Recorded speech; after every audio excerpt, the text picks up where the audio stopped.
Assistant professor vacancies आई है, काफ़ी अच्छी अपॉर्चुनिटी है। काफ़ी अच्छी क्यों है, आप स्क्रीन पर देख सकेंगे थंबनेल पर कि नेट सेट पीएचडी कुछ भी एसेंशियल नहीं है।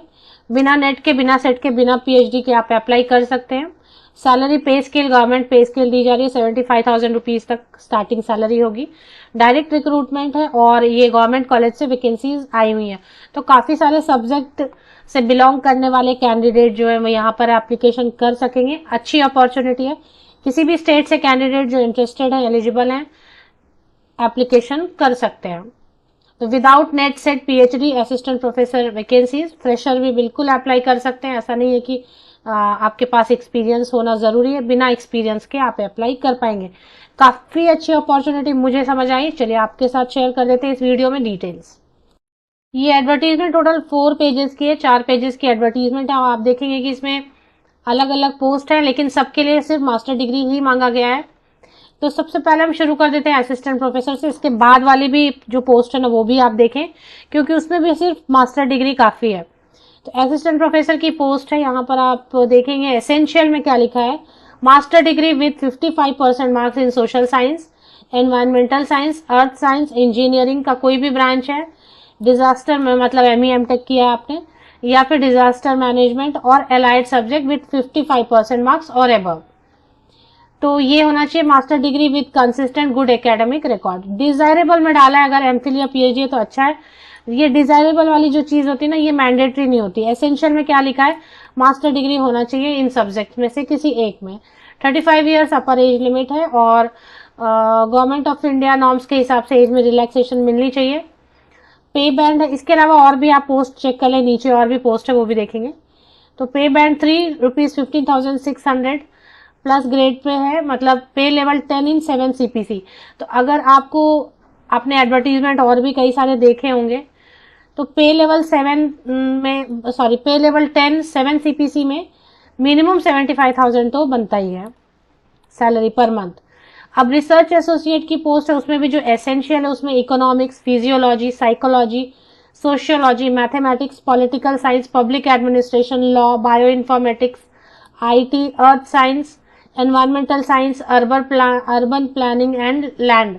काफी सारे यहाँ पर भी ऑप्शन दिए रिसर्च एसोसिएट में। इसमें भी एसेंशियल में सिर्फ जो है 55% एंड अबव के साथ में आप अप्लाई कर सकते हैं अगर 2 साल आपने कुछ भी रिसर्च वर्क किया हुआ है। तो कई सारे कैंडिडेट कुछ ना कुछ रिसर्च एक्टिविटी करते रहते हैं, या आपने पीएचडी भी रजिस्टर किया हुआ, रिसर्च एक्टिविटी कर रहे हैं, तो ये आप अप्लाई कर सकते हैं। काफ़ी अच्छी वैकेंसी इसके लिए। 30 ईयर्स अपर एज लिमिट है एससी एसटी कैंडिडेट के लिए, 35 ईयर्स अपर एज लिमिट है ओबीसी कैंडिडेट के लिए 33 है। तो रिसर्च एसोसिएट में सब्जेक्ट काफ़ी सारे दिए, लेकिन 2 साल एक्सपीरियंस रिसर्च रिलेटेड होना चाहिए। तो बेसिकली जो पीएचडी वगैरह अगर एनरोल कर चुके हैं, रजिस्टर कर चुके हैं, साइड में आप इसमें अप्लाई करना चाहते हैं तो कर सकते हैं। लाइब्रेरियन के लिए है वैकेंसी, तो लाइब्रेरियन के लिए bachelor degree in library science वाले एंड मिनिमम 2 ईयर एक्सपीरियंस होना चाहिए। 30 ईयर्स अपर एज लिमिट है जनरल कैटेगरी के लिए। अगर एससी एसटी कैटेगरी से बिलोंग करते हैं तो 35 ईयर्स एंड ओबीसी कैंडिडेट है तो 33 ईयर्स। ये नोटिफिकेशन कहाँ से रिलीज हुई है हम पहले देखेंगे। ये एडवर्टीजमेंट जो है ना, national institute of disaster management, ministry of home affairs, government of India, Bharat सरकार का है। ये गवर्नमेंट कॉलेज है, बिल्कुल नेशनल इंस्टीट्यूट है नाम इसका, national institute of disaster management. तो गवर्नमेंट कॉलेज है। अब यहाँ पर जब आप वेबसाइट विजिट करेंगे तो वेबसाइट पर, मैंने विकीपीडिया से लिया, एक बार आप विकीपीडिया से ले लें link. Direct recruitment new blink हो रहा है, इस पीडीएफ को ओपन करेंगे तो ये पीडीएफ, हाँ फीस भी है इसमें। अब आप इसमें देखेंगे कि एसेंशियल क्वालिफिकेशन के बाद कहीं पर भी नेट सेट पीएचडी नहीं लिखा है। हाँ, डिजायरेबल में पीएचडी लिखा है और रिसर्च एसोसिएट में सिर्फ 2 साल का एक्सपीरियंस मांग रहे हैं रिसर्च रिलेटेड। बाकी कहीं भी नेट का जिक्र नहीं है, सेट का जिक्र नहीं है। आप खुद भी अप्लाई करते समय देख लें। मुझे तो जो एडवर्टीजमेंट में दिखाई दिया कि कहीं पर भी नेट सेट वगैरह नहीं मांग रहे। टोटल अगर पोस्ट की बात करते हैं तो असिस्टेंट प्रोफेसर के लिए, अच्छा इसके कैंपसेस कहाँ कहाँ पे, दिल्ली में है और साउदर्न कैंपस है। तो एक बार हम देख लेते हैं पीडीएफ में क्या लिखा है। सबसे पहले ना पीडीएफ की डेट आप देख लें, पीडीएफ की डेट क्योंकि कहीं दिख नहीं रही है। तो फाइनल एडवर्टीजमेंट 10 दिसंबर को ये रिलीज किया गया, यहाँ पर 8 दिसंबर की डेट डली हुई है। तो 8 दिसंबर 10 दिसंबर की डेट है। 30 डेज ये बोल रहे हैं कि एम्प्लॉयमेंट न्यूज में जब आ जाएंगे एडवर्टीजमेंट तो उसके 30 दिनों के अंदर अब आप एम्प्लॉयमेंट न्यूज़ कितनी बार देखेंगे, इससे अच्छा है इसी डेट पे जो है 30 डेज 25 डेज 20 डेज के अंदर आप अप्लाई कर दें अगर आप इंटरेस्टेड हैं तो इसमें क्या लिखा है,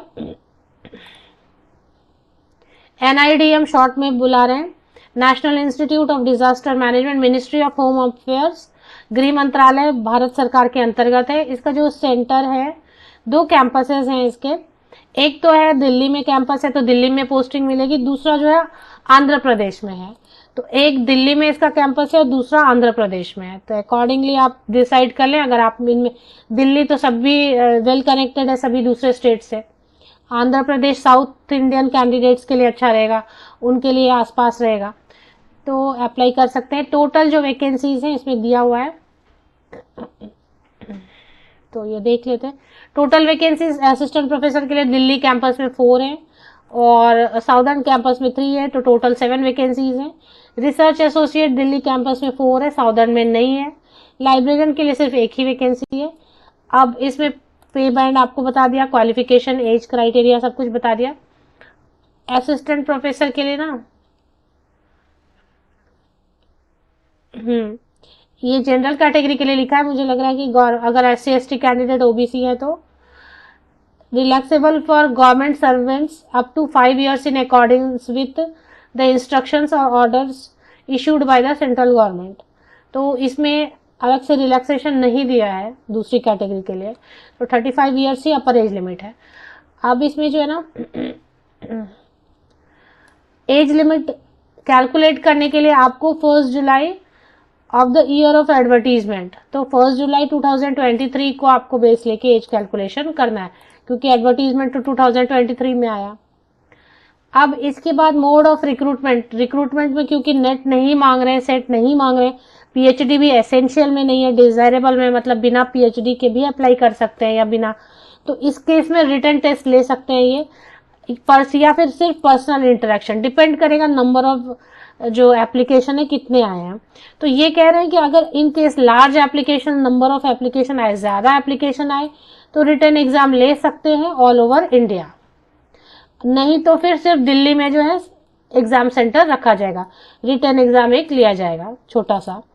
और अगर बहुत ज्यादा है, इनको भी पता नहीं कि कितने आ जाएंगे फॉर्म, तो इसलिए इन्होंने ऐसा लिख दिया है कि कम अगर फॉर्म आए तो दिल्ली में रखेंगे सेंटर, अगर बहुत एप्लीकेशन हर स्टेट से आने लगे तो मल्टीपल एग्जाम सेंटर बनाएंगे, जो अभी डिसाइड नहीं हुआ है।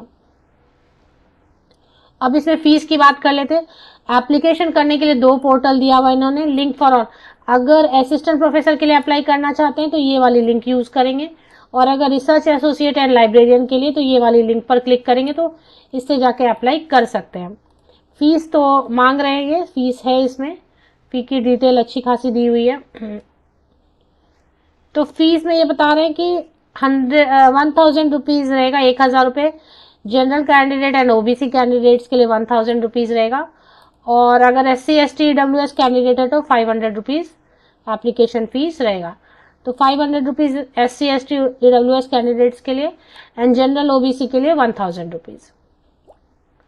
तो ये है, बाकी डिटेल्स के लिए आप जो है ना वेबसाइट विजिट कर लें, और वेबसाइट की लिंक के लिए आप विकिपीडिया चेक करें, गूगल पे आप लिखें national institute of disaster management Wikipedia में इसके बारे में थोड़ी इन्फॉर्मेशन भी मिल जाएगी आपको, प्लस जो आपको लिंक भी मिल जाएगा राइट हैंड साइड, जब आप कॉर्नर में देखेंगे ना, बिलो कॉर्नर में राइट हैंड साइड में, तो लिंक भी आपको मिलता है, वहां से भी ले सकते हैं। और मैंने भी विकिपीडिया से ही लिंक लिया हुआ है, तो आप मेरे इसी यूट्यूब वीडियो के डिस्क्रिप्शन बॉक्स को नीचे तक स्क्रॉल डाउन करके चेक कर लें, लिंक आपको वीडियो के डिस्क्रिप्शन बॉक्स में भी मिल जाएगी। आप सभी को best wishes, thank you very much.